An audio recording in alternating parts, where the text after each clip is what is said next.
Welcome to the Spawn Chunks, episode number 89 for Monday, May 18th, 2020. My name is Johnny, but the internet knows me as Pixelriffs, and joining me as always is my good friend Joel Duggan. Hi, Joel. Hello, sir. And if you, dear listener, are interested in things like coffee, exercise, and beards, weird combo, you can get that at the render distance, which is the pre-show conversation that we have before we record the show proper. And you can get that at patreon.com/thespawnchunks and join the, 10, 12, 15 people that are here live listening to us record the show in the Discord. Always a pleasure. And we had a good old chat about beards. And how's your quarantine beard coming, folks? Let us know. So this week we have kind of a light snapshot to talk about, which works out well for us because this is the Chunk Mail Dispenser episode for May. We're going to be reading a bunch of emails that you guys have sent in, and thank you for keeping the emails coming. It's been fantastic to read some of your opinions about the Nether update that's coming up and Blackstone and various other things that we've been chatting about over the last few weeks. But as regards Minecraft that's happening now, Joel, what have you been up to? So I am back into planning in the city. It seems strange because I've not even completed more than one or two builds in the city because the builds are just so big. But I find that, you're working on a white concrete tower for so long, you're like, I kind of need a break from this. So I was working a bit on the waterfront boardwalk and planning that out. I'm quite happy with it, actually. It feels like the boardwalk that we have here in on the Halifax side of the city that I live in, which is great. However, trying to come up with a way to do a railing or a guardrail on a 45-degree angle in Minecraft is tough. Yeah. It's really, really tough. You can get away with them on angles if they're a lower angle, because then you can do like 3 or 4 blocks in a row and then just, go over on an angle by one and then do the next 3 to 4 blocks in a row, and it sort of works. But with the design that I had originally made, it was all at right angles and it looks good, but it does not work at all on 45s because it involves walls and fence gates. And so that is a huge problem if you want to put, especially if you're trying to prevent mobs and stuff from walking through those fences, because like 2 fences diagonally from each other will not stop a villager from walking through, which may not be a concern for you in this modern city if you're not gonna bring a bunch of villagers over and populate the town with them, but it still just breaks any sense of this is a barrier. Well, that's the thing is, right? The idea is like we don't want children to fall in the ocean, so it's like, well, that looks very large for a small child, so that was the issue. However, because it is a modern city, not even contemporary, but like thinking kind of like almost a little bit futuristic in terms of like the designs of things. Glass panes actually was the solution. It seemed really simple, and for now it's what I've got. And because I use a connected glass pane texture, the top part of the glass pane looks kind of like a metal thing, and then you've got the glass pane below it. So it does sort of look like a lot of like glass railings that you might see in a modern city boardwalk sort of design. I am, however, curious as to what I'm going to be able to pull off when 1.16 drops and walls and glass have a different kind of connection. So I'm looking forward to playing with that. Until then, the glass wall seems to work just fine. And then every 6 or 7 blocks, we have like a wood post that they connect to. So it looks like there's like a structure too. It's not just a glass zigzag. So that was fun. And then, like I said, I'm taking a break from building the white concrete tower of doom, which is just taking, I only feel like I can get away with that so many times on stream before I'm just like, okay, I'm bored. You're probably bored. Let's go do something else. And I've wanted to make the city larger because I've noticed I kind of under anticipated, if that's the right phrase, how big some of these buildings are, and it's not feeling very dense. So I wanted to increase the density by adding another 6 or 8 plots and another block to the city. And I did that by expanding and doing some planning. So we're doing this live on stream, and I had some nice compliments because I asked for some feedback in my personal Discord, and people were like, no, this is really cool, because a lot of times you just see time lapses of people clearing an area and building a thing, and you don't really get to see or hear the thought process that goes into this. And so the last couple streams this weekend was me removing a bunch of land, counting out some blocks, planning out roads, thinking about where a bridge is going to be, and trying to think about what to do with a river that I want to move and a ravine that I don't want to move. Or I would prefer not to. I like the challenge of making your builds kind of incorporate the landscape, because if a ravine existed in real life, chances are they wouldn't fill it in. Like you would probably build around it or just not near it at all. Yeah, yeah. And so what I've decided to do is the river almost connected to the ravine. And so I thought, well, if I connect the river to the ravine, I could have these two huge waterfalls going down into this ravine. I could cut the river off on the other side and just turn the whole thing into a park, kind of like Niagara Falls in Canada. So nice. I thought, so I'm going to have these two waterfalls. It is a metric ton of work. Like yes, it's a lot. But it creates this island. The two rivers will split, or the river will split, create this island where the two waterfalls go. And then I'm going to put a support piece for a bridge on the island so that your park is under the bridge, but between the rivers. And then the bridge is just going to go over. So it means I get to do a bunch of stuff. I get to do waterfalls at the scale, which I've never done. I get to design a really large park, probably with Cosmic's help because she's a flower monster. And I also have to build and design and think about a modern bridge in Minecraft. So not a stone medieval bridge, which everybody knows how to do, but I'm talking about like a modern suspension bridge. And I've already picked up some cool designs. I don't want to copy anybody, but I'm really tempted with some really cool single suspension bridges. So they've got some really interesting designs. They're very white. They're very unique, and it creates a really cool thing on the landscape because they're quite tall in order to have the suspension reach the different parts of the bridge. So I'm looking forward to that challenge, and that's kind of what I've been up to.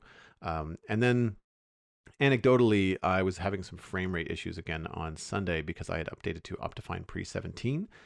So I rolled back to pre-13. And I'm curious, for those of you listening out there that have been toying around with different versions of Optifine, if you found that any are performing better than the other. I know you probably have. Are you still on 13?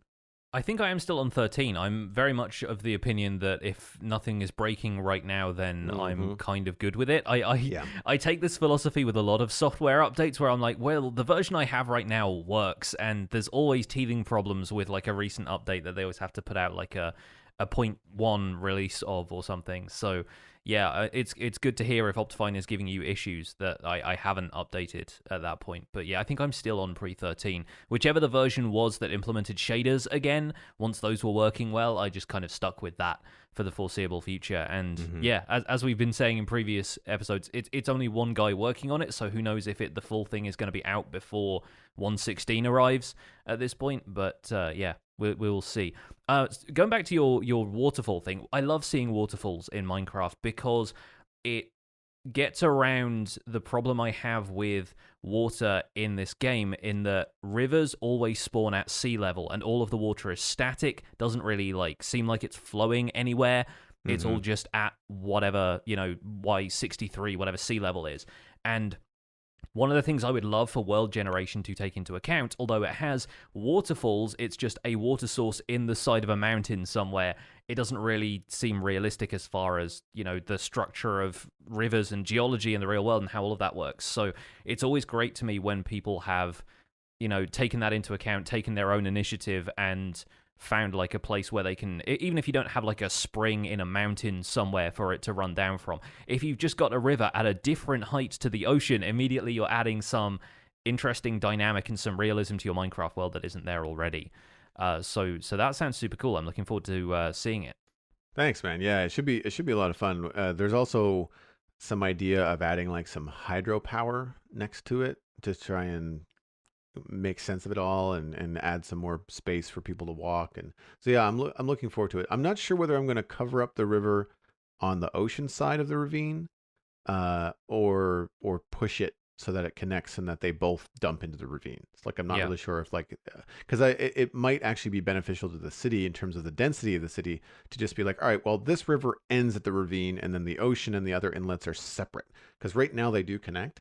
But if I pave them over, that section of the river over, then it gives me like another 6 or 8 plots for the city. So like, I might be very tempted to do that. Plus, it would give a better access to the park from the city too, because the bridge is going to be it's going to be a tight fit, but that's good because I think it's going to make things feel a little bit more dense. Because I was thinking like, man, I want to give the bridge enough space, but at the same time, when I looked up pictures of bridges, like there are skyscrapers built right next to bridges. So I think I'm a little bit too open-minded, if you pardon the pun, about my city. I need to kind of densify it a little bit.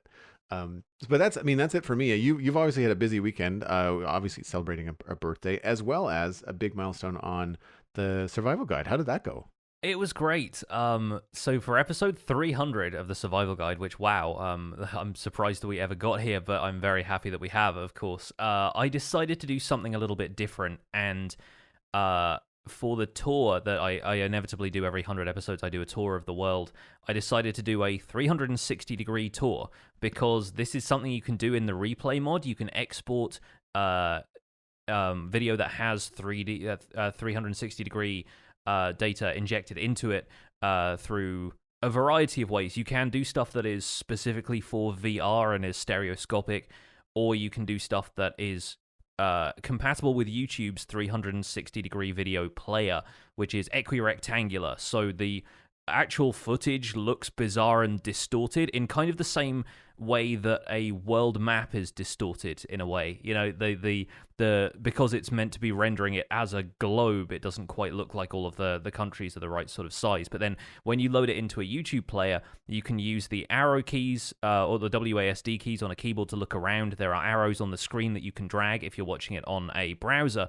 If you're watching it on a phone, on a mobile device, you know, generally like a tablet or a phone will do, you can actually use it to look around as though you are, you know, looking through a window into the world.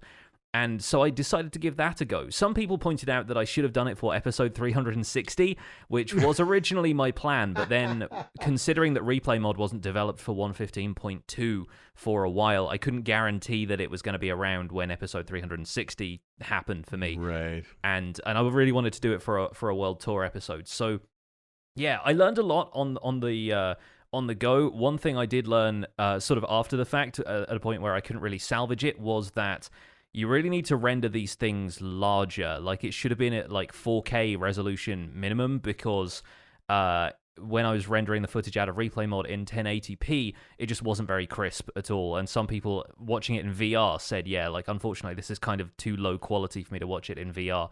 Yeah, but, I noticed that when I was watching it back, and it was weird in that only like the stuff that was in front of me was perfectly high res, but it got lower res as it got farther away.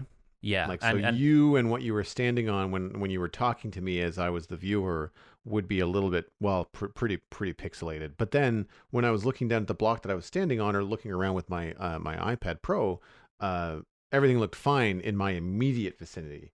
It was only when I was looking at something farther away that it was a little bit hard to see. Something that I noticed, and I'm wondering if you got this feedback, because I mean, first of all, fantastic idea. I mean, you told me about it before, and we showed me some test footage and stuff, so I knew it was coming. But the end result, though, was really, really well done. I loved the guided, like, I've plopped you in the world, and I'm going to walk around you and talk and stuff like that. So I watched it standing up. And pro tip for people that are watching on a mobile device, there's no arrows on the screen, but you can still use your finger to pan or position your camera. Because I thought, oh man, I've started this on the desk, and then when I picked it up, I was like, oh, I don't want to look down all the time, because the iPad was an angle. And it took me a second to realize, oh, I can walk around and look around and turn left and right with my body, but I can then use my finger to like pan up and down, so I don't have to like look up or look down, you know, with the iPad too much. I can center my view at like a 90-degree angle. And that was really cool. But I found it was so engaging that I just like, I was like, no, I want to walk forward. I remember feeling frustrated that my feet were stuck, not in a bad way, just kind of like in a, I wish I was there with you. You know, that's what it felt like.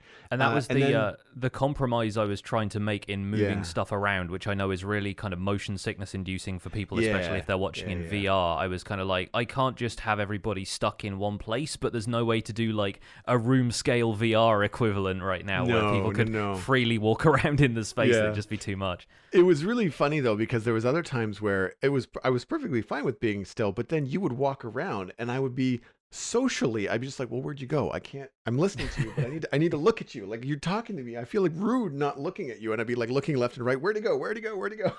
Yeah, it was really engaging. It was really cool. I saw a bunch of people in the comments saying I'm basically treating this as a game of find pixel riffs. Like I'm watching it the second time through and trying to like spot you in the distance. Because in some places with where I was in the town and there's so much stuff to look around, and I thought, yeah, I'll sort of warp people into the residential area where the houses are while I'm just standing in the middle of it all. Because with replay mod, of course, it renders the environment effectively as your render distance is as a player. So basically anywhere within 24 chunks I could have moved the camera there for the replay. So I did that while I was standing in the town. So I was on the roof of my blacksmith's guild just sort of looking at all of the stuff around it, and that led to a few people just kind of turning around to see where I was standing in relation to whatever it was they were looking at. And yeah, some people said that, yeah, the quality wasn't the best, and there's some stuff I could improve next time around if I do it again. But I think the takeaway was that a lot of people had a whole lot of fun with the experience. It was something they'd never seen YouTube do before, even though I've seen a few 360-degree videos in the past. I think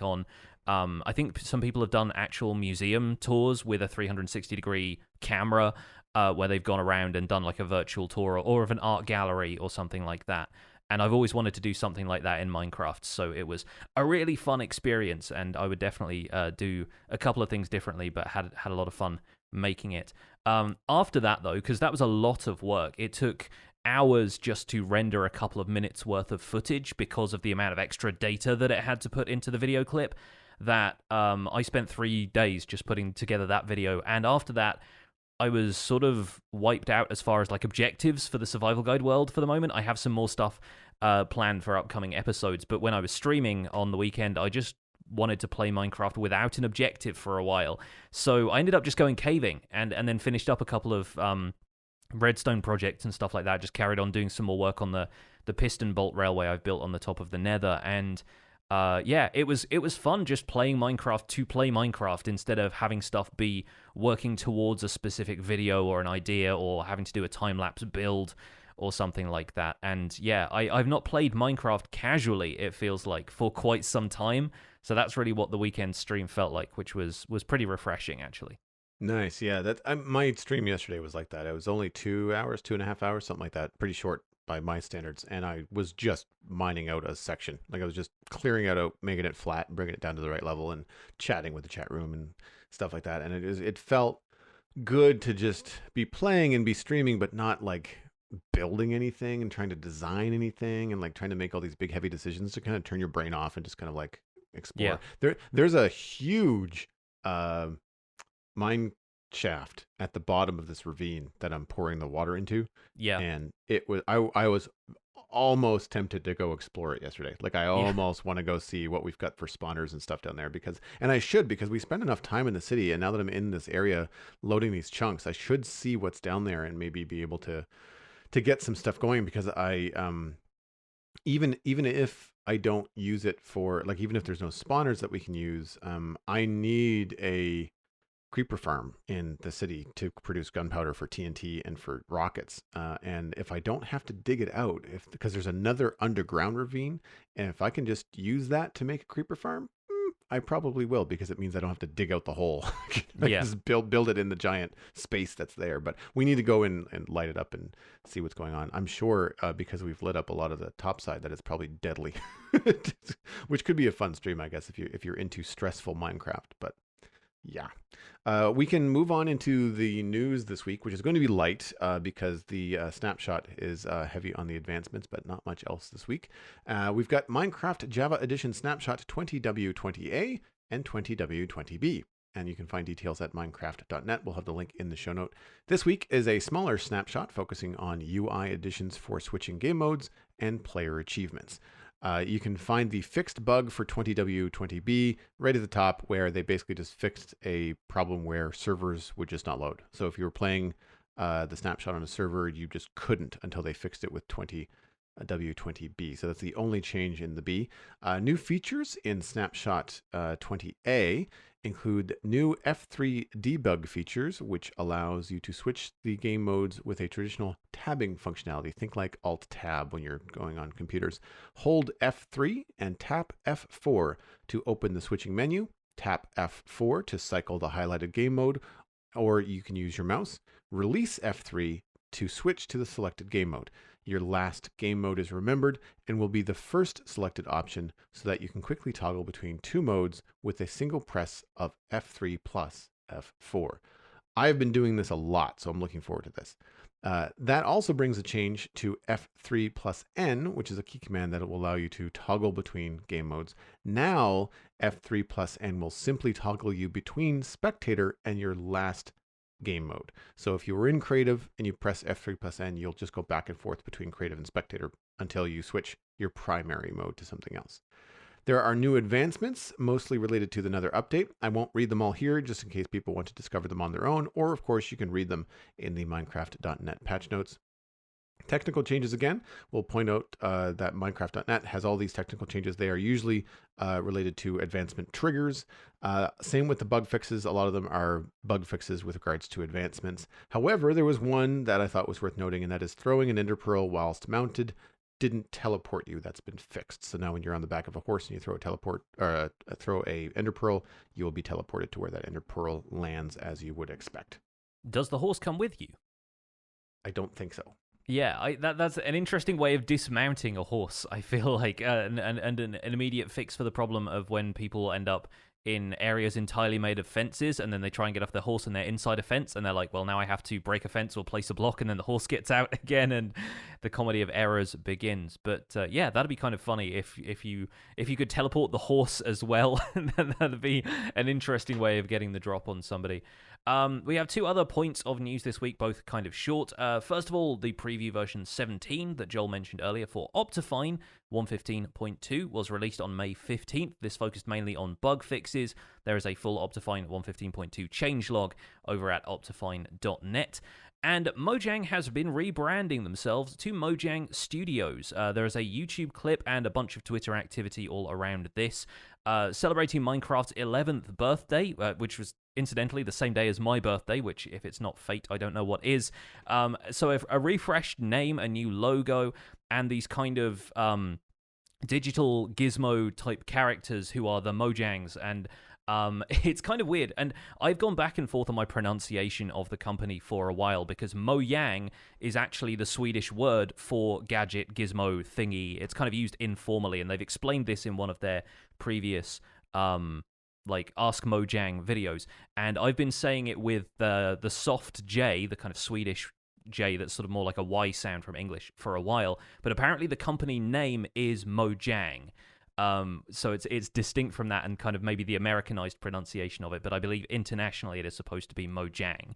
So yeah I don't know. It's an odd one. Anyway, there is a Meet Mojang Studios blog post over at Minecraft.net, and we want to thank Gundar H. Striker, who's one of our content creator Patreon members, for the heads up in Discord, because it was great to point this out. Joel and I both missed this because we were busy over the weekend, but yeah, kind of great to see that come through in the Discord.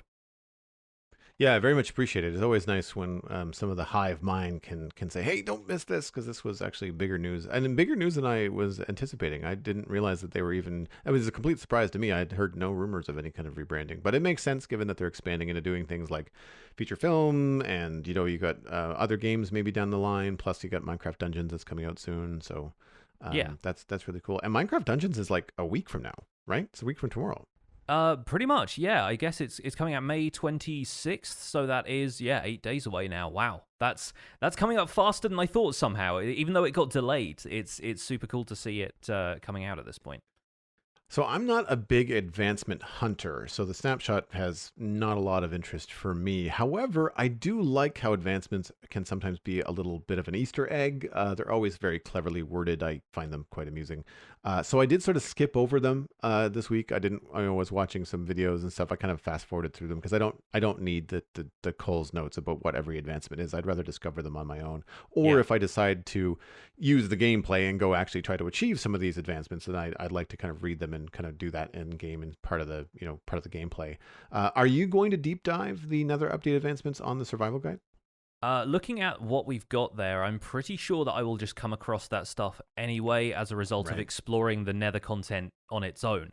The cool thing about advancements, they're kind of a twofold thing. For people who are looking for something to do, they are a way of steering that stuff steering you in that direction. Like the challenges like bring a ghast to the overworld, for example.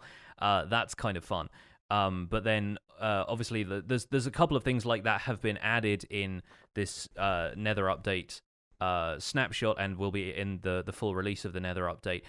Mostly I think that stuff is there to guide players who are not super in tune with what's going on with Minecraft, haven't been following the development and don't know what's coming up. People who've just been in the dark about the Nether update entirely will then have a few things to guide them into what to expect, and also where the key points of the update are, because a lot of it is going to be related to the new stuff. There is one change to an existing advancement that kind of recontextualizes that, which is the serious dedication advancement is different now. And once again, I won't go into that for folks who, if you know what that advancement is, then you might be interested to see how it has changed. But yeah, I'm excited for the advancements. I think some of them might end up steering videos for me, might end up being the focus of the survival guide, but a lot of it seems to be stuff that I would just want to do an episode on anyway. So it's not like going to be an advancement hunting thing. It's going to be more of just, I will acquire these over the course of natural gameplay. The debug switching game modes thing seems cool. It's not the way that I would think of it. There are so many different ways to switch game modes at this point. I'm so used to using commands. I'll probably just end up sticking to what I know, but it's good to know that functionality is there. Might make it more accessible for some people. As a shortcut, I think it seems like a good change for sure. Now, for me, I find it very appealing because we currently use command blocks on the Citadel because not all players are OP. So if you want to go into helicopter mode, you go into the helicopter pad in the modern city, and you press a button, and you can take off and pretend like you're in a helicopter, and then survey your giant skyscraper build without having to constantly fly around with rockets or use a slow falling potion to actually see the build and assess what you want to do. However, because I am OP, sometimes for illustrating it on the server, or on the stream, I will go and I'll actually use the button, but other times I'll just type it in, just like, hey, helicopter mode, here we go. And that's the only reason we use it. It's just there's no blocks, there's no placing, there's nothing like that. We just kind of use it to fly around. However, when I play Minecraft, I have my keyboard quite far over to the left to kind of keep my hands kind of ergonomically aligned with the WASD. And so then typing becomes this weird kind of like sideways, like both of my hands kind of like scooch over way to the right. And so to have like an F3 press and toggle between creative and survival would be very handy, I think. I might even, if they give you the option to remap those, I might put them something lower, like something on the keyboard, like, Shift B or, Shift A or something. I'm not sure what I would do. Maybe not Shift A, but like I would maybe find something else that might be more convenient, but it makes sense, like very similar to like, Command Tab on a Mac or Alt Tab on a PC. I like the idea of just like a quick toggle, highlight the one that you want and then let go of both, and then away you go. I think it's convenient. Yeah, seems like a good change. Let's roll on into Chunk Mail because we have a lot of stuff to cover this week. We do. And speaking of a lot of stuff, I do have a little bit of a note for folks that are emailing into the show. I want to acknowledge, of course, that these kind of issues that come up with the volume of email that we receive is a good problem to have. However, if you would like to email the show, the new email address, which is not so new anymore, is spawnchunkmail@gmail.com. It's been up for a month. We no longer are reading emails that are sent to the old email address. So if you want to be on the show, then spawnchunkmail@gmail.com. The only thing we use the other email address for is just business. So we've separated that out. So please use the new email address. We don't delete anything because, some people are listening to older episodes, and on those older episodes, of course, we're mentioning the other email address. But moving forward, we'd like to stick to spawnchunkmail@gmail.com. Tell your friends. Please do not put your entire email in the subject line. Those we will just delete. That's just really frustrating. It becomes a real pain in the butt. And lastly, if you would like your email to be read and considered for the show, I'd like to ask you to please take the time to write it properly and proofread it for spelling and grammar before you send it in. There's been a number of emails that have just been really hard to understand, despite what is obviously a thought and the willingness to write in and contribute, which is great. But it's really frustrating to have to kind of parse through lengthy emails that are very, very difficult to read. And I want to be clear, I'm not talking about the folks that are struggling with a few words or phrases because English is a second language here. I applaud that effort. I barely speak English, as you can tell. So people that are writing in English as their second language, that's fine. I'm talking about writing entire emails with no periods or capitals, like that kind of stuff. We're just not going to consider it because it just becomes too much work for us. But for those of you that are emailing the show with fantastic ideas, like the folks that we have coming up this show, thank you very much. Keep the emails coming. Send them to spawnchunkmail@gmail.com. And this first one comes in from Paul C. With the subject of a woodcutter. It says, "Hey guys, I was playing Minecraft listening to episode 88 the other day when something occurred to me. When you're making stairs or walls out of any stone, you can do that with a stone cutter. What about wood? What do you think about Mojang adding a woodcutter to the game that would cut wood into fences, stairs, etc.? Thanks for the great podcast, Paulbo Baggins." That's a great username. Thanks, Paul, for the email. I'm gonna head over to the side of thinking about it from Mojang's point of view here. And I think they want to avoid moving too much crafting functionality away from the crafting table. It's kind of seen as an icon of the game at this point, and wood seems like a material much more suited to the kind of workbench vibe than stone is. I can understand the need for a woodcutter if it had the same functionality as a stone cutter, because it makes it much more convenient to make like only 1 or 2 stairs or slabs at a time instead of 6, which is the default crafting recipe, or 4 in the case of stairs, because you end up using 6 blocks to get 4 of them, which is the other advantage to a stone cutter in that it's a 1-for-1 exchange. You put 6 blocks in, you get 6 stairs out. But I think they're probably steering away from adding wood to it because, for a start, there is a ton you can do with wood outside of crafting it into block variants like slabs and stairs. But also, I think it might just be one step too far away from the crafting table, and they want the crafting table to remain at the core of the crafting experience. How do you feel about this one, Joel? So I really like the idea, but I think, as you said, it comes into some existing, gameplay features that they don't want to contradict. Yeah. I feel like the stonecutter being a profession block, adding a woodcutter block would suggest that they would also need to add another profession, like say a carpenter, which I would be all for. Like I'm not saying that's bad, because do we have a villager that we can trade with for wood right now? I don't think we can. We do. The only thing I can think of off the top of my head is I think either Fletchers or Fishermen will trade you for sticks. Right. I think it's Fletchers because sticks are a component of arrows. So right. That is the only wooden item I think that gets traded. You can't trade like fence gates or buttons or trapdoors or something to anybody, to my knowledge. Yeah. So I think a woodcutter block would be good if you only get things that you get from planks, like stairs, slabs, doors, trapdoors, buttons, etc. Or maybe turning logs into planks. That kind of stuff would make sense. But fences and fence gates are crafting recipes. And I know that Mojang doesn't want auto crafting, right? So I would imagine that fences and fence gates would be something that you would still need a crafting table for. I like how the stonecutter gives you the option of like, well, if you don't have a stonecutter or you just didn't bring one, you can still make stairs on a crafting table, but there's a cost. It's not as efficient. However, if you use the stonecutter, it's more efficient. I think that would be a good way to do it with stairs. The appeal of a woodcutter block would be, well, you put in 1 block, you get 1 stair. If you don't have a woodcutter block, well, you have to use the crafting table. Still works, but it costs you extra material, which I think is kind of cool. It adds a little bit of gameplay to it. I've not yet been able to incorporate the stonecutter into my routine. Have you? Do you find yourself bringing a stonecutter with you a lot of the time? Yeah, it's in my utility chest. It's in my utility shulker box. I have a couple of them. I have a couple of them basically because I keep on forgetting it and building another one. And then it's like, okay, no more. You now have a permanent home in my ender chest. And the reason for it is because of the sheer amount of stone stairs and slabs that I have to make for the city, the sidewalks. Sure, yeah. And when you're dealing with andesite or some other stones that are harder to find, like granite, and I say harder to find, but like they're certainly less frequent than stone. And you're trying to cut these stairs for curbs and buildings and stuff like that. Getting a 1-to-1 ratio saves you a lot of time in the long run when you're building huge areas. So I would imagine also for people that are building like really ornate castles and stuff, they're probably pretty convenient.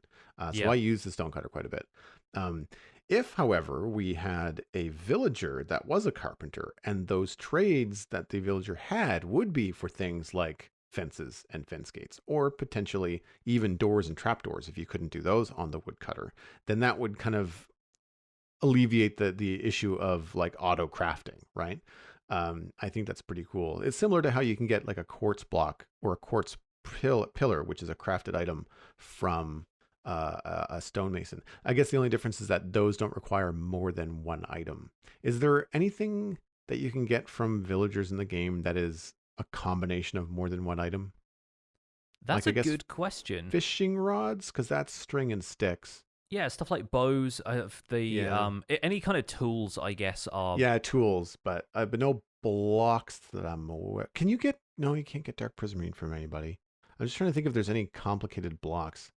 I guess bricks. Can you get like stone bricks, or is it only clay? I'm trying to think of what the stonemason has. I'm getting the Wikipedia open now because I'm curious about this. I guess like glazed terracotta is an interesting one. That's something that you can get from stonemasons. Right. And things like chiseled stone bricks, they sell you the polished variants of the decorative stone, and then quartz pillars, I suppose, is the other one that would need 2 quartz blocks to combine them. But they're always the same material. Like it's not. I guess the only thing that would be different there is that the glazed terracotta requires fuel. So like you technically are putting coal into the block. Like in terms of like the consumption of other materials. So there is more than one thing that's needed to make glazed terracotta. Yeah. There's some precedent for it, I guess. The stonemasons will only sell you, I think, 2 variants of glazed terracotta, or maybe like 1 or 2 max. They have a couple of expert level trades that will pop up there. So it's one of those things where you have to do a significant amount of work to get all of those available to you versus just gathering some terracotta yourself, dyeing it, and then throwing it in a furnace. So there's an interesting trade-off there. I think the gameplay still stays quite balanced. But a woodcutter could be in Minecraft's future at this point. We don't know what the future holds at this stage, but maybe one day we will see one. Thanks, Paul, for that email. Once again, that was an interesting one. Next email comes from Norium Retlaw. I love Blackstone. That's what Norium says, not what I say. So putting words in your mouth already, Joel. I'm teasing. Dear Jonny and Joel, in your recent podcast, you pointed out that you don't like Blackstone because you don't really know how to use it in your builds. You also said that the different types of Blackstone are not clearly visible, and you therefore can't really tell the difference between the blocks. I love Blackstone in all its variants. However, I agree with you that they are very similar and that they should be a little bit more versatile. I know exactly what I will be doing with these gorgeous new blocks, and I really can't wait for another update to finally come out. I want to use Blackstone to make sharp cliffs in the evil side of my medieval island kingdom. I play on bedrock, and I have a wither trapped in bedrock blocks as part of my tree farm, so the sky always goes dark on when you enter that side of the island. That's really cool. I didn't know that about bedrock. Does that happen in Java too, Jonny? I don't believe so, but I haven't fought the wither on the surface for a while, so I'm not sure. I think that Blackstone is a fantastic addition to the stone types we currently have. Would you like to have more stone types in different, maybe unique colors? For example, some stone with green or even a blue tint, or other gray tones would you like to see? How do you think new stone types could be implemented? Thanks so much for the email, Norium. Really appreciate it. Yeah, I think this is an interesting point where raw Blackstone, the sort of, unpolished, unbricked Blackstone, is actually probably my favorite of the new Blackstone stuff that we have.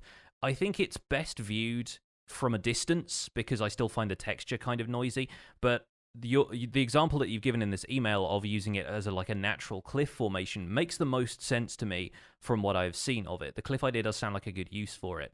I'd like to put some basalt and blackstone in my mountain build now, just to see how much they stand out, because I spent some time detailing sections of the mountain, adding cyan terracotta and grey concrete powder and stuff like that, and then I took a step back, and in the grand scope of the project, which is pretty large, it's about 400 blocks wide and 150 blocks tall in places, those blocks are virtually indistinguishable from ground level from natural stone. So, when you're looking at it at a distance, you really need to have a higher contrast to be able to pick up that there is anything different there, which I think Blackstone might actually be quite good for. And so I kind of wonder if maybe it's going to be better used for natural landscaping stuff when viewed at a distance and as a higher contrast material to stone if you want that kind of effect. where you're not going to be able to see the detail of a stone block next to an andesite block because they're so similar, and you don't get to see them up close, and the texture is right in front of you. But if you get really close to Blackstone, I feel like that's where it starts to break down a little bit. I'm less convinced by Blackstone bricks.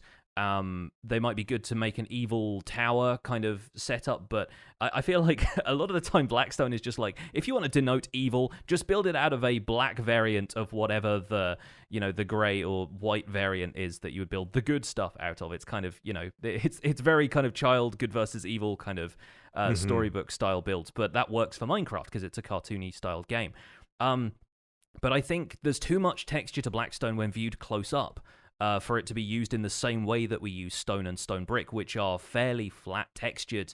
They don't have a whole lot of detail in it. And I think when stone was in danger of becoming more detailed when we were still working with the beta versions of what became the new default texture pack, we were speaking out against that on this podcast. I'm not sure how much of that made a difference and how much was the general feedback of the community, but when there were more noticeable stripes and lines in the stone texture, that's when we started liking it less. And I think that kind of high contrast thing is something that is difficult to work with if you're trying to build something that is viewed from very close up. So Blackstone is starting to win me over in the context of it being as far away from me as possible, which I promise isn't quite the slight on it that I sound like. But yeah, I'm still waiting to be convinced by Blackstone. I think it's just a matter of me getting my hands on it and trying more stuff with it, really. Yeah. How about you, Joel? How are you feeling about Blackstone these days? Well, and this is the thing. I want to be clear to address something that may have been a little bit of an exaggeration in our previous conversations. It's not that I can't think of stuff to do with Blackstone. I can think of stuff to do with Blackstone. I just find that stuff is just such a narrow scope because it's great for roof shingles. I did a little test build the other day. I was messing around in a Snapshot and doing some, like, I think I was getting ready for taking screenshots for the show last week or something, and I was just waiting for something to render, and I built like a little 5x7 shed and put like asphalt shingles on it. Looks fine. It looks fine. But like you said, not if you're right on top of it. And also, I don't think it works very well for huge areas. Like if you wanted to add some sort of texture to it to vary up the different types of Blackstone, all that effort would be lost because you really can't see much of a difference. I think the only one that stands out from others is the polished version of Blackstone. You can, because it has like a highlight border on it, you can kind of see when you've got it in there. But yeah, I feel like there are some definite, use cases for like creating big black spikes and structures and some larger things when you're going to be using it for that way. I just think that it could be more versatile. I wish I could use it for roads. I would love to use it for asphalt roads because it's got slabs and stairs. And one of the biggest problems I have in the modern city, and one of the things I don't like about Minecraft city builds in general, is that generally when you have to have a road go up or down, your steps are meter chunks of full block increase or decrease in height. Unless you switch to a block that allows you to have a slab, or you have a custom texture pack in which your roads are made of something that's slabbed, and then you just change that to be a different texture.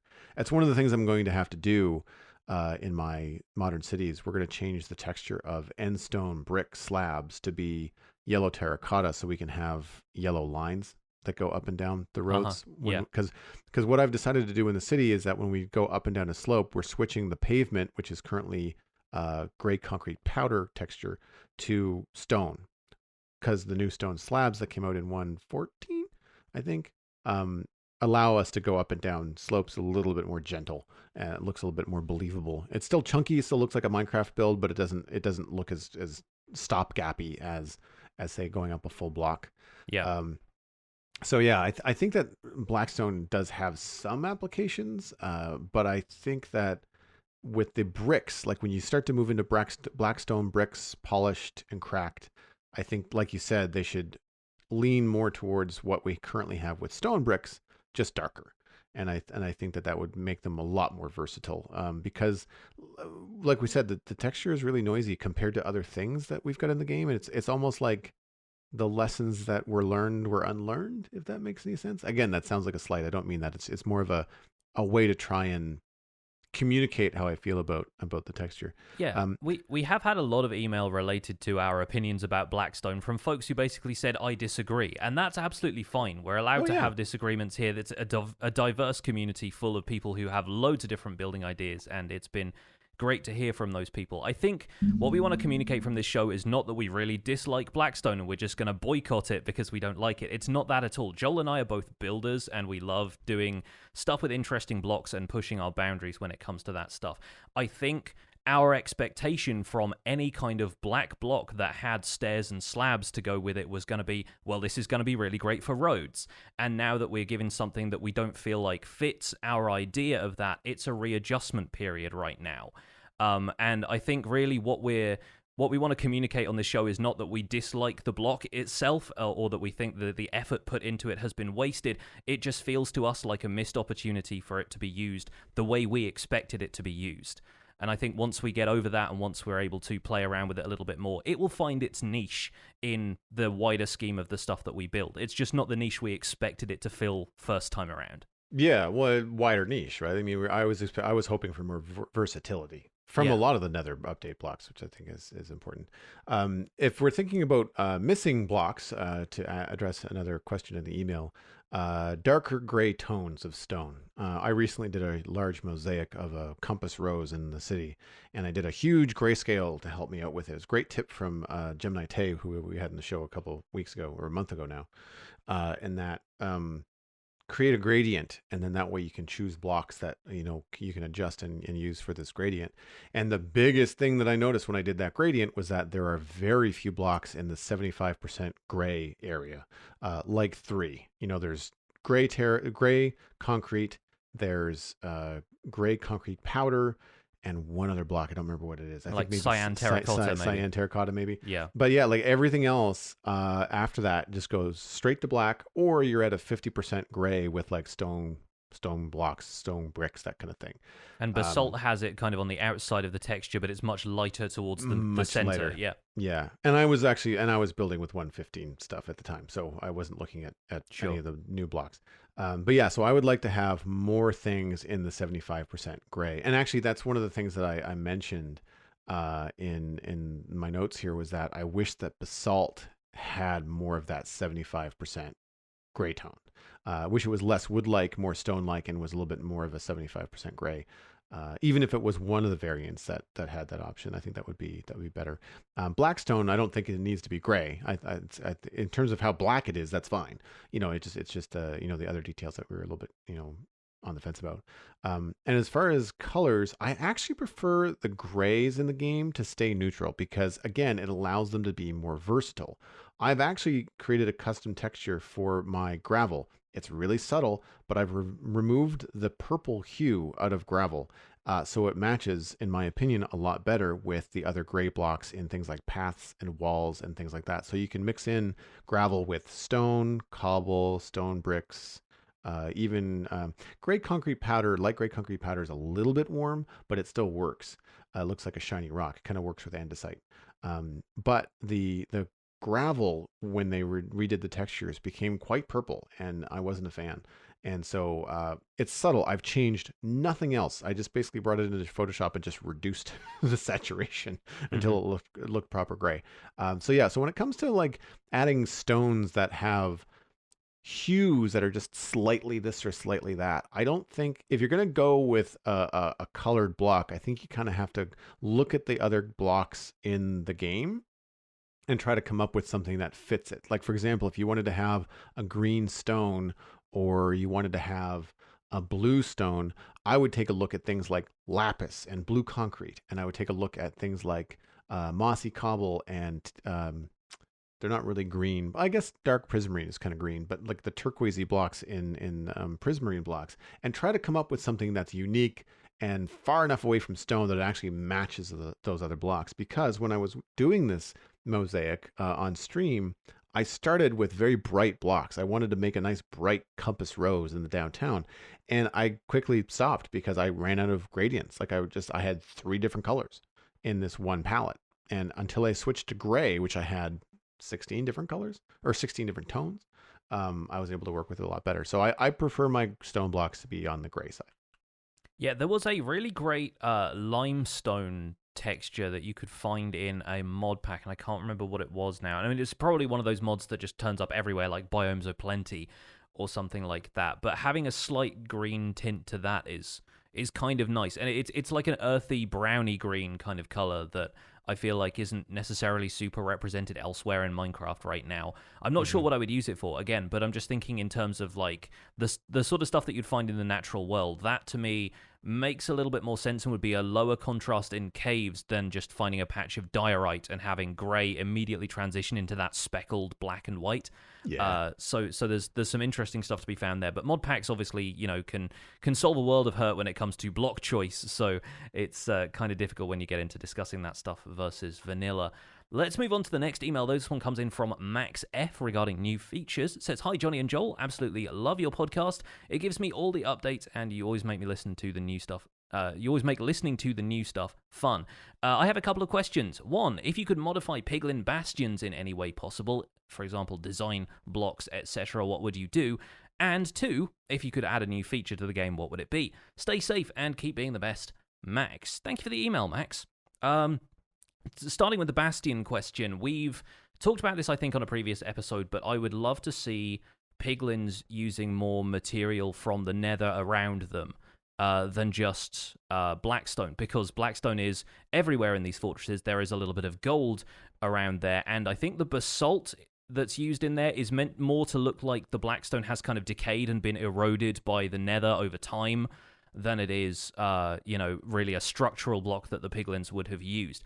But I think it makes a lot more sense that they have supports. I mean, even in castles in the real world, the entire thing is not necessarily made out of a solid chunk of stone. There are wooden supports inside beams and props, and even furniture and stuff like that is going to be made out of that kind of stuff. So I think it would be kind of nice, and maybe this is something players can do and we'll see the results of once people are more into the Nether update. But we might end up seeing players retrofitting bastions with a bunch of those blocks that I think would really enhance the feel, at least of the inside of a bastion, if not the outside as well. What do you feel about the design of bastions, Joel? We've talked about this in previous shows, of course, but in the context of this email. I agree with you. I think that it's weird that there's not more things from around the Nether. Like piglins live in crimson forests. How are they not using crimson forest blocks in their piglin bastions? And I guess the answer to that question is probably because they're supposed to be remnants. And I think that's the thing that I would change, like to move away from just like, more blocks and texture talk. I think the first thing I would change about bastions is change them from being remnants and change them into being fully built new bastions that the piglins live in. I think that a unique silhouette is one of the main things that they're missing.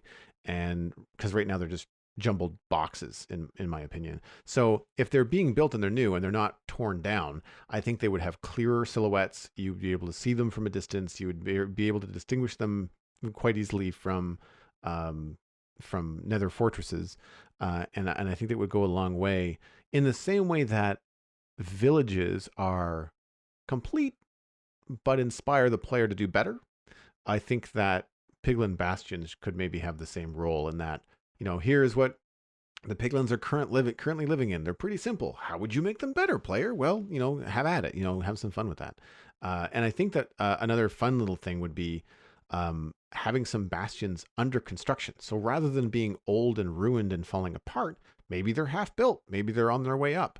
And what does that inspire the player to do? Could they make a piglin construction site? I would like to know what that looks like, especially if it means that the piglins would hang around. Like if you could see piglins moving around and staying in that area and make it kind of alive. Like one of the things that we have a problem with when you're building big cities and big structures and stuff in Minecraft is that unless you populate it with villages or villagers, then it's pretty empty. Right. So if you could renovate piglin bastions and then still have piglins moving around in them and have them look like current builds and alive builds rather than remnants, I think that might add more gameplay to them. So I would flip them from remnants. That would be my initial feedback. Here is an interesting question, and it's not one I expect you to answer. It's more of an open question for people to think about. Are the piglins the ones who have built the bastions in the first place? Mm-hmm. Because in Blackstone, you have that one block that's chiseled, polished Blackstone bricks, which has the piglin snout design on it. I don't know how much that features in bastions themselves, but it strikes me as odd that Piglin civilization has flourished if it is supposed to be as prominent in the Nether as it is, and yet their homes are kind of ruined. If they are the ones who built them in the first place, has their civilization regressed as a result of being in the Nether? Were they always in the Nether and that's just, the standard of housekeeping they keep? I'm not entirely sure, but I find it kind of interesting to imagine that these are remnants because there was some previous civilization that existed there, the same civilization that is hinted at in the name of the ancient debris block, that kind of suggests piglins may have invaded these things, and the destruction inside Bastions is a result of piglin invasion, and they just kind of hang out there now. But then everyone thinks of them as piglin bastions, so it's kind of strange that nothing else has been hinted at with regards to whether the piglins built the bastions in the first place. Then again, if you look at one of the bastion designs from a certain angle, it does look like it has kind of a pig face with a snout on it. So if they are the ones building these things, then how have they let them fall into ruin? Is an interesting question. And like you, I kind of wish that we were seeing bastions fully formed, and maybe with a little bit more variance in how they are constructed, because from the outside they feel very cuboid, and I think that contrasts well with Nether fortresses, which are a series of towers and connecting walkways and crossroads and have a very labyrinthine feel to them from the outside, whereas bastions are closed off and only have that labyrinthine structure once you get inside of it itself, which can be kind of disorienting. So it works on one level, but on the other, really doesn't look very attractive from the outside. So I think having some sense of like there being other structures bolted on beyond just the thick walkways that they have right now, having little kind of offshoots and things that allow you to travel around the structure a little bit more and make it look a little bit less flat and plain from the outside would probably work better for me. Aside from, throwing in some more color. The second part of this email was a question about new features, and I have the usual answers I will throw out there, things like colored lighting and stuff like that, but I'm having a hard time thinking of new features this close to an update, perhaps because my whole focus right now is shifting towards how I'm going to use the stuff that's coming up in 1.16. So I don't really have a great answer for the if you could add a new feature question. How about you, Joel? Actually, we talked about this just, I want to say it was Friday night on a stream, and we were just talking about, I did like a Q&A thing when somebody asked me about the Nether update, like what would you like to see added? And we came up with Nether Goop, and I'll explain. I just wanted to say, please do. I just wanted to say Nether Goop on the podcast, really. It's the whole excuse. But basically, what I feel is missing from the Nether for me and why I don't want to play there more is water elevators and water transport items and things like that. Like if you have to do any kind of big storage system or something like that in the Nether, you have to use hoppers. I guess you could use hopper minecarts and stuff to move things around, but like it's not as cool and as convenient. There's no easy way to go up and down elevators, in the Nether, unless you want to take fire resistance potions and swim up lava. So having a light emitting flowing liquid in the Nether that allows for item transport, perhaps slower than water, so it's you're penalized, like you're not getting the exact same thing. You're not getting water in the Nether, but having something that would allow you to move items around without destroying them would be really, really cool. The idea of adding light to it, just as lava emits light, I think it would be kind of neat to have a lower light emitting fluid in the Nether. It would also feel alien and weird. Can you imagine like bright yellow or bright green or turquoise like slime coming out of the walls in the Nether? You're talking about waterfalls earlier, about how Minecraft just kind of like pokes a hole in a stone cliff and puts a water source block there and calls it a waterfall. Well, that would actually kind of work, in the Nether. They do it with lava now. You'll be walking along and there's just this lava flow coming from nowhere. Like I feel like having this, green slime flowing from the ceiling, like the ooze from Teenage Mutant Ninja Turtles would be awesome. It would add some color to the Nether, which we're getting. It would look really cool in something like a warped forest. It changes color, like maybe when it's only in certain biomes, like maybe it's yellow when it's in crimson forests or green when it's in warped forests, that kind of thing. However, if you wanted to make it feel a little bit more dangerous, perhaps it's poisonous to the player. So similar to like it being bit by a poisonous spider, or, having the wither effect. If you step in this stuff, then you get a poisonous effect. So you don't light on fire and it doesn't destroy your items, but you can't really swim in it. So it could be used to move items, but maybe it's not the best to swim up and down in, or it works if you have enough health and it doesn't kill you, right? So if you're only in the bubble column for a minute, then, or a few seconds, then it's not the end of the world. I just like the idea of having some sort of slime. Something at a speed between lava and water, brightly colored, light emitting. I think it'd be great. The player, damage thing, I'm on the fence about. Maybe I like that, maybe I don't. It would maybe be fun for mob farming, but then again, like, I don't want to create another OP situation that we had with Wither Roses. So I'm imagining now you starting some kind of game show where you're sliming people with this stuff in there, kind of those 80s, 90s game shows that always just involve people being dunked in goop. Yes, exactly. That's the vibe of the Nether in Joel's imagination. Awesome stuff. Nice. Let's move on to our last email. This is going to be potentially a bit of a longer discussion, but we'll see if we can keep it brief. Sure. This comes from Death by Koopa. I suspect a Mario fan. And the subject is The Darkness. Hi, Spawn Chunks. Brand new listener here. Since being stuck at home, I recently dove back into Minecraft and discovered your podcast. It's been a delight having it on in the background while working on my base on a small server with friends. I have recently come across a building predicament, and I had an idea for a potential remedy that Mojang could implement and in the upcoming Nether update.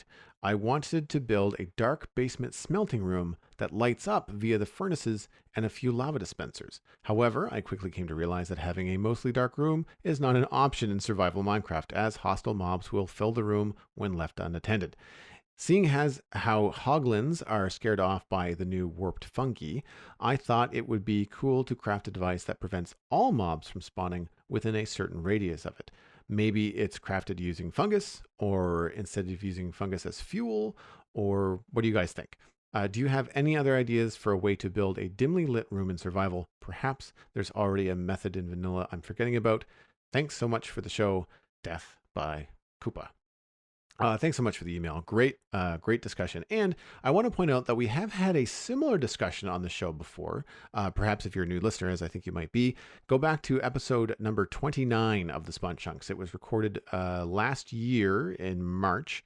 And we talked about a video from CubFan135, who had a video on YouTube about the problem with lighting in Minecraft. Now, he goes on in the video to say that it's not a complaint. It's more of like a constructive criticism and an analysis video of the current lighting situation. Now, at that time, we didn't have campfires and we didn't have a number of other new lighting sources that we have, as well as the new stuff coming in 1.16.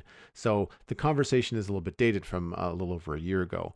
However, we did cover things like beacons, mega torches, and adding glowstone to other blocks to make them light sources. So we've covered that in that episode. So we'll try to move, I guess, forward from here in terms of the discussion. But this actually came up on my stream a couple of weekends ago as well, because we're having the same issue in the city where I don't want to just light everything or put carpets and stuff like that in the middle of my roads. So as a result, my roads are giant mob farms, and we just kind of deal with it. One of the things that I can, however, answer before we get into the larger discussion about your email, for me, I would say with what I've done in the Nether in my particular situation, because I don't want zombie pigmen spawning in my Nether hallways, a lot of the time, by design, I've chosen to have a glass floor, usually with a light under it, just to kind of make it look cool. If that's something that you can do in your basement smelting room, maybe black glass over a dark block like coal or black concrete, you might not even notice the glass is there, depending on how much time you're spending in that room. Or it might actually look really cool to have glass on the floor, especially if you can get shaders going. You might be able to see some reflection of all this fire and light from the lava. But either way, mobs can't spawn on glass. So that would be one solution, to have a very dark room that only lights up when you turn on your furnaces. Alternatively, of course, there are things like slabs, carpet, leaf blocks, etc. that also prevent mob spawning. Although I don't know if that's going to be friendly to your design. And if you don't have fire turned off on the server, then things like slabs and carpet and stuff are just not going to be, depending on, wood slabs. You'd be limited to what you could put down there, depending on whether you got fire tick turned on or not. Johnny, how would you handle the dark room? Yeah, I've done this kind of thing myself with the Stronghold portal room in the Minecraft Survival Guide world, where I built a box entirely out of black concrete to kind of simulate the dark void of the end, because I was restyling the portal room to look like a bunch of the floating end islands. And I did exactly what you just suggested. The whole thing is black concrete. The bottom section, the floor, is just covered in black glass, which you really can't see from where you're standing when you enter the room, and it really does make sure that the mob spawns are down. I still hear zombies occasionally, but they are in the corridors of the rest of the stronghold, which is boxed out by the room that I enter. And you don't tend to see it unless you are lighting stuff up at floor level, and because it's suspended in the middle of the room, you don't really look down all that much anyway, because I'm just going through to the Nether portal at that the end portal at that point. So yeah, I can see myself building a lot of glass floors in the new Nether update if I want to spawn-proof stuff, especially with piglins and zombie piglins spawning everywhere.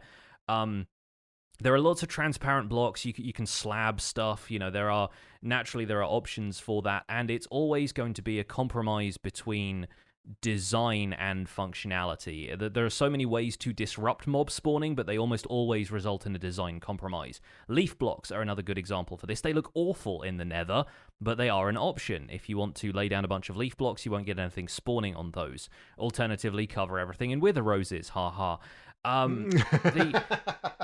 The problem, makes it a very dangerous trip to your furnace room. It really does. But nothing's going to spawn in them as of the next update. So great. The problem is always balance and exploitation when it comes to discussion of limiting mob spawning entirely. Mojang has recently been talking about the effort versus reward balance of things like AFK fish farms and zero-tick plant farms and whatnot. And what amount of effort players should have to expend in order to get certain results. And removing mob spawns permanently with a single block solution, like a beacon or something that we've suggested before, seems like the kind of thing that could be exploited very easily, and the kind of thing that seems low effort, provided that players, you know, even when players have expended a fair amount of effort to get there, they then have a permanent solution to mob spawning anywhere they want. You know, how do you stop players from then rushing the end game just so they can disable mob spawns? And then how do you balance that with the kind of gameplay players want, where there is occasionally some challenge in the form of mobs showing up?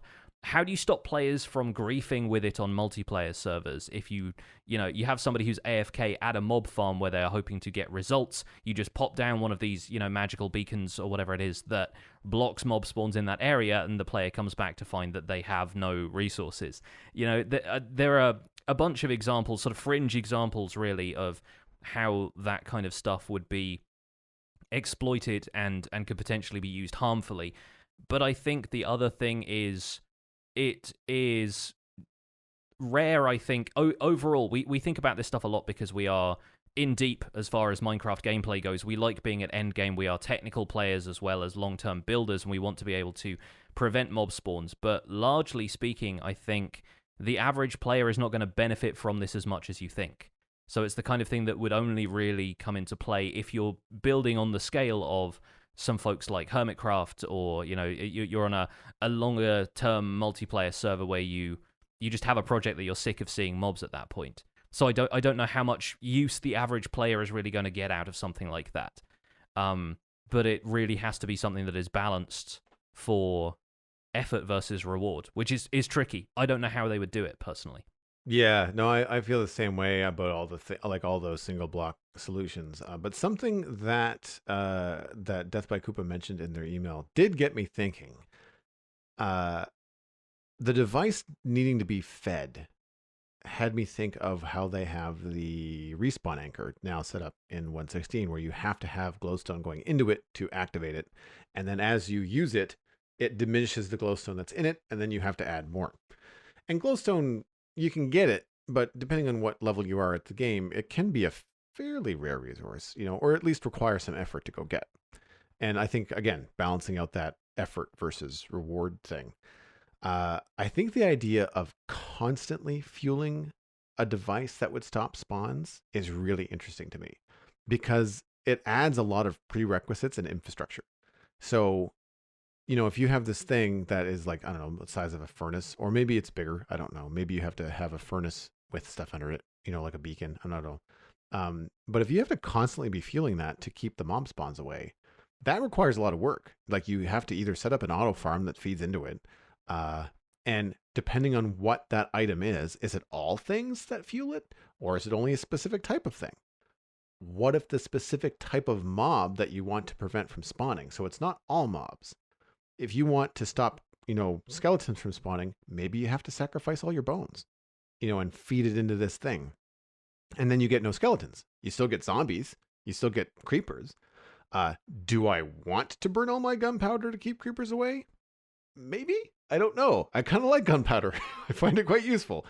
So there's these things that would create a lot of effort and a lot of gameplay and a lot of fun puzzles if a block or a feature in the game was, if you burn or donate this kind of fuel to the game or to this block, then it will keep mob X at bay. I can think of no better use for rotten flesh. Yeah.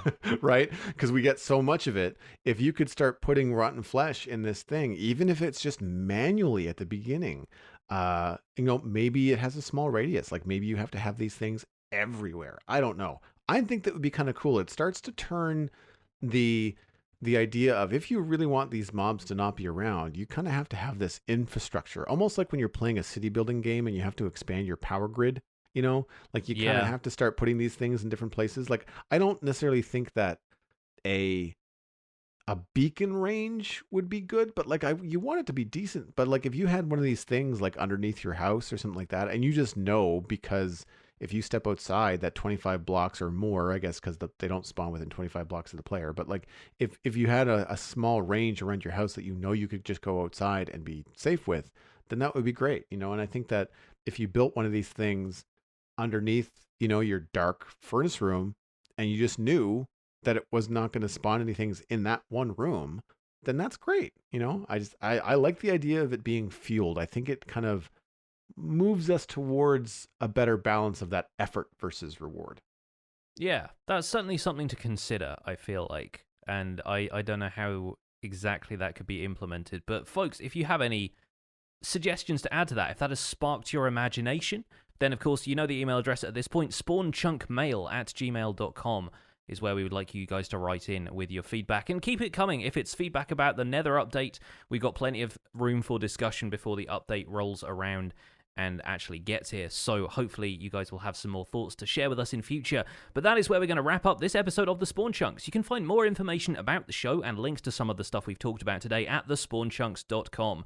The music for the show is composed by me, and The Spawn Chunks is proud to be a listener-supported podcast. If you get some value out of the show, why not consider putting some value back in? You can visit patreon.com/thespawnchunks to join our community, where pledging at any level gets you an invite to our patrons-only Discord chat and gets us closer to our next milestone goal. Right now, we're kind of hovering on the cusp of the live recording goal and a monthly hangout at $500 per show, in which we would basically just hang out and shoot the breeze with folks in our Discord. Outside of the context of it being a show, we'd probably upload them to the patron-only feed afterwards, but it'd be nice to just hang out and chat with our patrons, talking about what they've been up to in Minecraft. We are currently at 175 patrons, which is up from last week. There is always room for more, and special thanks go out to our content engineers, Cameron Sigelski, Goody, Greener Canuck, JD Williamson, Yakov Nastin, and Yitz for your support on this episode. Sharing the podcast with your friends is the easiest way to support the show. It's 100% free. You can find us at The Spawn Chunks on Twitter and Instagram, but personal recommendations are by far the best way to share the podcast with your friends, server mates, and other places that you talk about Minecraft. Just poke a friend in the arm or shout from across the street and wave and say, hey, you should go listen to The Spawn Chunks. You can email the show at the email address, which is spawnchunkmail@gmail.com. Subscribe anywhere where you find your podcast. That includes iTunes, Android, Stitcher, Spotify, and now on YouTube. You can also leave us a review. There is a new podcast store or podcast app for the way that iTunes is rendering their podcasts out there. If you want to leave us a star review, whatever star you feel is adequate, that helps us be discovered by new listeners. So again, no cost to you out of the couple seconds of your day, and it helps us bring in new listeners. The RSS feed is linked on thespawnchunks.com, and the patron-only RSS feed is on the Patreon page. That's the only place where you can listen to the render distance, the extended version of the podcast. My name is Jonny, but online I go by Pixel Riffs, and you can find most of what I do at youtube.com/pixelriffs, where I attempt to make sense of this crazy and wonderful game in a series called the Minecraft Survival Guide, now in its 3rd century, at least as far as the episode numbers go.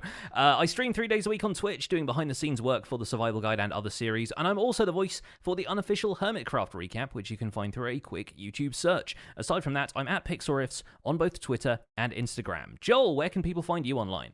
Everything I'm doing online, including my illustration portfolio and online store, is at joelduggan.com. You can listen to my other podcast at thecitadelcafe.com. It's all about sci-fi and fantasy entertainment. And of course, you can find me at Joel Duggan on all the social media that matters. Today, I'll put you towards Twitch, where I'm hanging out and playing Minecraft mostly, but we do dabble in some other games.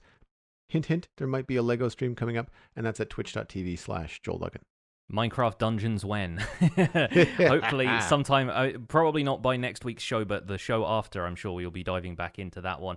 Anyway, for now, thanks for visiting the Spawn Chunks. The world outside is infinite, and how much wood would a woodcutter cut if a woodcutter could cut wood?